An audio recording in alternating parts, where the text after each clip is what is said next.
হেলাপুকুর সর্বজনীন জগদ্ধাত্রী পূজা কমিটি মাতৃমণ্ডপে সকলকে জানাই স্বাগত। আজ চতুর্থী, একটি বছরের দীর্ঘ অপেক্ষার পর মা এসেছেন আলোর শহরে, তার প্রিয় নগর চন্দননগরে। আমরা আনন্দিত, আমরা গর্বিত। হেমন্তের আগমনে জগদ্ধাত্রী পূজা কমিটির পক্ষ থেকে সকলকে জানাই মাতৃ অঙ্গনে স্বাগত। 56তম বর্ষে হোক, আরো ভালো হোক, আরো সুন্দর হোক। মাননীয় অতিথিদের উপস্থিতিতে মাননীয় মন্ত্রী ইন্দ্রনীল সেন উপস্থিত রয়েছেন। তার মঙ্গল হস্তে অস্মিকার যে সারল্য, যে পবিত্র অন্তর, তার স্পর্শে আলোকিত হোক আমাদের এই পথ চলা। আমরা প্রদীপ প্রজ্বালনের জন্য অনুরোধ জানাই আমাদের এই দুই সেলিব্রিটিকে, আমাদের মাননীয় অতিথিদের প্রদীপ প্রজ্বালন করে। চন্দননগরে এক ইতিহাস, চন্দননগরে এক অন্যরকম ঐতিহ্য, যা আলো শহরকে আরো একটু আলো যোগাচ্ছে।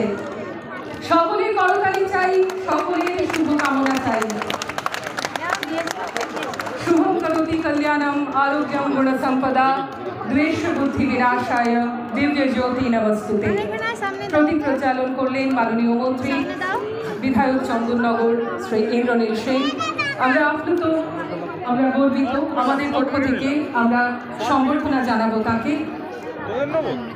অনুরোধ জানাই প্রধান পৃষ্ঠপোষক হেলাপুকুর সর্বজনীন জগদ্ধাত্রী পূজা কমিটির পক্ষে শ্রী অশ্বিত দাস মহাশয়কে।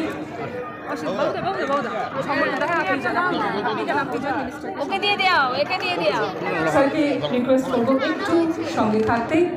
আমরা উত্তরীয় দিয়ে তাকে বরণ করে নিচ্ছি। সকলের করতালি, সকলের অভিনন্দন চাই।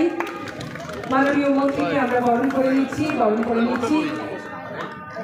আমাদের পক্ষ থেকে পুষ্পস্তবক দিয়ে অত্যন্ত ব্যস্ততার মধ্যে আজকে তিনি উপস্থিত হয়েছেন আমাদের মাতৃ অঙ্গনে। অনুষ্ঠান স্মারক স্যারের হাতে আমরা তুলে দিচ্ছি দেবী প্রতিমার অপরূপ রূপশ্রী। আমরা গর্বিত তাকে আজকের এই স্মরণীয় দিনে আমাদের মধ্যে পেয়ে। আমরা অনুরোধ জানাবো আমাদের পক্ষ থেকে স্যারকে দু এক কথা বলার জন্য।